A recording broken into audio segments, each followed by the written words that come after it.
نبی اکرم صلی اللہ علیہ وسلم نے فرمایا ان الدین بدا غریبا، یہ دین شروع میں غریب تھا، وَسَيَعُودُ كَمَا بَدَا، اور اس دین پر پھر ایک ایسا زمانہ آئے گا کہ یہ دین غریب بن جائے گا۔ فَطُوبَى لِلْغُرَبَاء، پس مبارک ہو ان غریبوں کو۔ یہ اللہ کے رسول کی حدیث ہے۔ اس پر میں آج کے درس میں اسی حدیث پر بات کرتا ہوں۔ رسول اللہ صلی اللہ علیہ وسلم فرماتے ہیں ان الدین بدا غریبا، اس دین کی ابتدا غربت کی حالت میں ہوئی۔ یہ دین شروع میں غریب تھا۔ غریب کا کیا معنی ہے؟ غریب عربی زبان کا لفظ ہے، یہ اردو والا غریب نہیں کہ غریب اسے کہتے ہیں جس کے پاس دانے نہ ہوں، جس کے پاس پیسے اور مال و دولت نہ ہو، بلکہ عربی میں غریب کہتے ہیں اجنبی کو۔ غریب کہتے ہیں جس سے محبت کرنے والا کوئی نہ ہو۔ غریب کہتے ہیں جس کے ساتھ تعلق رکھنے والا کوئی نہ ہو۔ عربی میں مسافر کو بھی غریب کہا گیا، اس کی وجہ کہ حالت سفر میں اس سے محبت کرنے والا، اس کو چاہنے والا کوئی نہیں ہوتا۔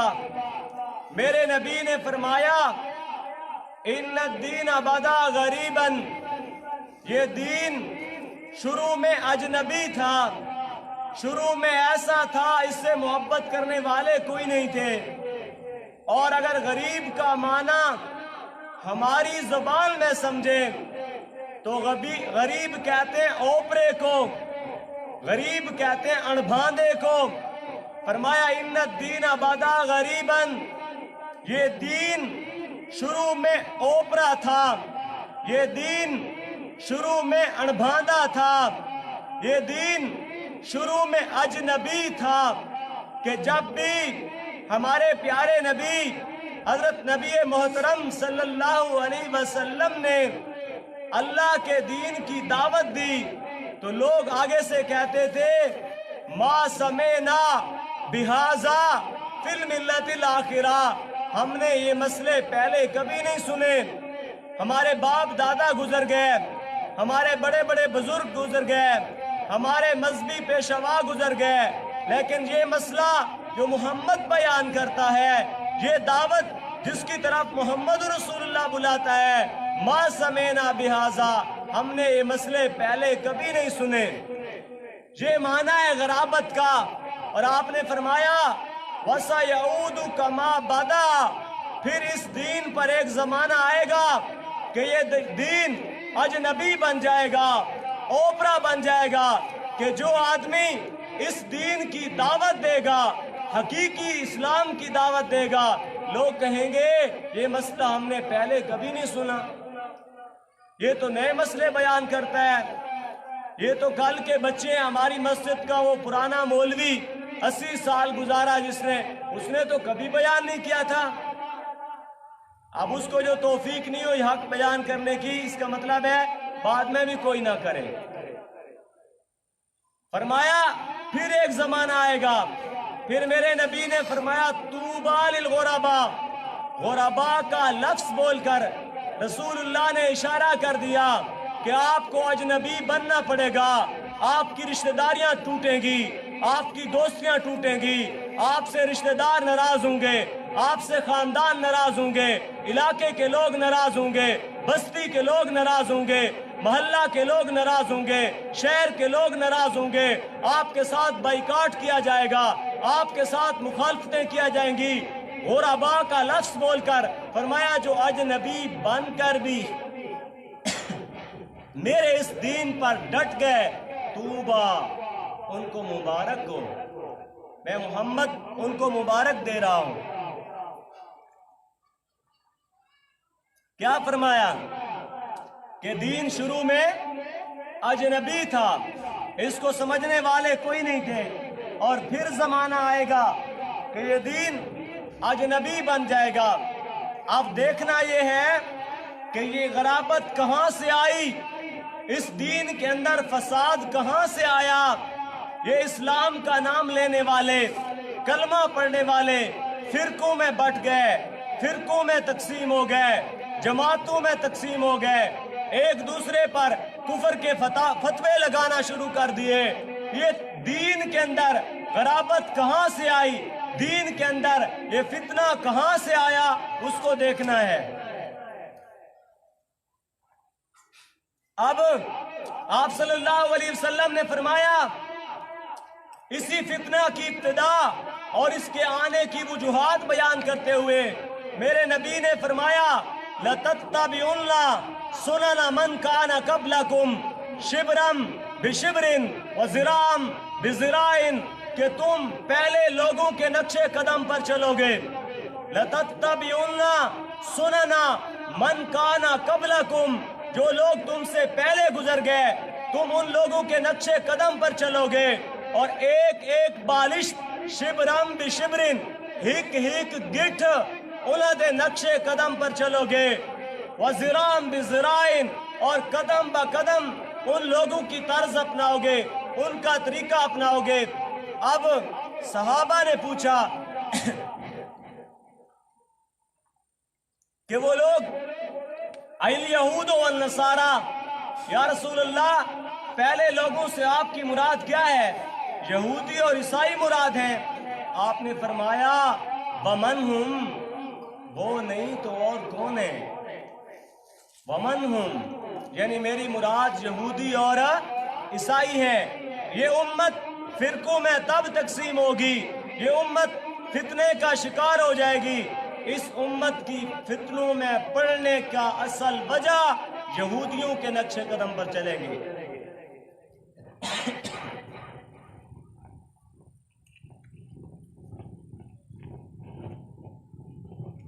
اور عیسائیوں کے نقش قدم پر چلیں گے۔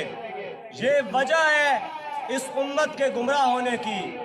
اب ایک مسلمان جب یہاں پہنچ جاتا ہے کہ یہ امت تب گمراہ ہوگی جب یہودیوں اور عیسائیوں کے نقش قدم پر چلے گی، تو ایک دیندار انسان، آخرت کی فکر رکھنے والا انسان، اس کے دل میں سوال اٹھتا ہے کہ یار یہودیوں اور عیسائیوں کی کون سی عادتیں تھیں جن کی وجہ سے وہ گمراہ ہو گئے، تاکہ ہم ان عادتوں سے بچ جائیں اور گمراہیوں سے بچ جائیں۔ سوال آتا ہے یا نہیں آتا؟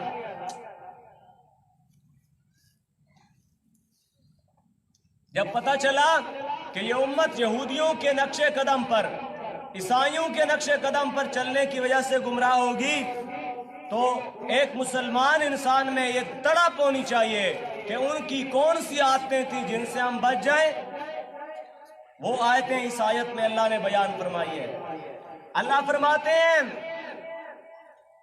لما جاءہم رسول من عند اللہ مصدق لما معہم، جب ان کے پاس اللہ کا رسول آ گیا اور وہ دعوت لے کر آیا اور وہ تصدیق کرنے والا تھا جو ان کے پاس ہے اس دعوت کی بھی، فرمایا نبذ فریق من الذین اوتوا الکتاب، نبذ پھینک دیا، سٹ گھتیس پھینک دیا، ڈال دیا، فریق من الذین اوتوا الکتاب، ان لوگوں میں سے جن کو کتاب دی گئی، یہودیوں اور عیسائیوں میں سے ایک گروہ نے کتاب اللہ،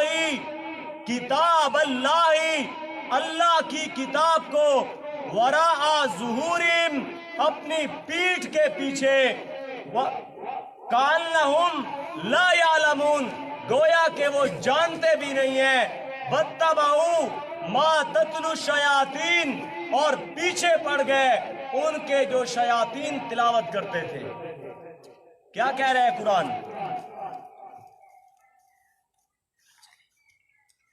یہودیوں کی سب سے بڑی بیماری، عیسائیوں کی سب سے بڑی بیماری، اور وہ اس امت کے اندر آ رہی ہے۔ فرمایا نبذ فریق من الذین اوتوا الکتاب کتاب اللہ وراء ظہورہم، یہودیوں نے، عیسائیوں نے اللہ کی کتاب کو کاندھے پیچھے سٹ گتائی۔ کتاب اللہ وراء ظہورہم، اللہ کی کتاب کو پیٹھ کے پیچھے ڈال دیا، اور کتاب اللہ کے مقابلے میں فرمایا واتبعوا ما تتلو الشیاطین، شیطان جو پڑھتے تھے کتاب اللہ کے مقابلے میں جو شیاطین کی لکھت تھی ان کے پیچھے پڑ گئے، واتبعوا ان کی پیروی کی۔ یہ وجہ ہے آج امت محمدی کی گمراہی کی، انہوں نے قرآن کو چھوڑ دیا، انہوں نے اللہ کی کتاب کو پیٹھ کے پیچھے ڈال دیا۔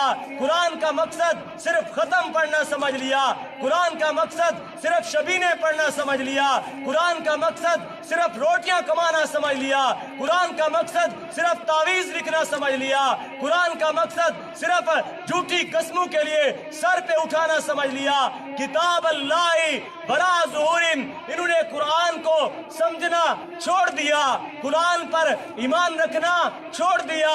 واتبعوا ما تتلو الشیاطین، قرآن کے مقابلے میں جو بزرگ آئے اللہ کی قسم وہ شیطان ہے، قرآن کے مقابلے میں جو امام ہے اللہ کی قسم وہ شیطان ہے، قرآن کے مقابلے میں جو پیر آئے اللہ کی قسم وہ شیطان ہے، قرآن کے مقابلے میں کوئی حدیث کی روایت آ جائے وہ شیطان کی لکھت ہے، قرآن کے مقابلے میں کوئی جھوٹی کہانی آ جائے وہ شیطان کی لکھت ہے۔ انہوں نے قرآن کو چھوڑ کے مولویوں کی کتابوں کے پیچھے، بزرگوں کی کتابوں کے پیچھے، اپنے اکابر کی کتابوں کے پیچھے پڑ گئے۔ یہ وجہ تھی کہ وہ گمراہ ہو گئے، وہ اللہ کے راستے سے ہٹا دیے گئے۔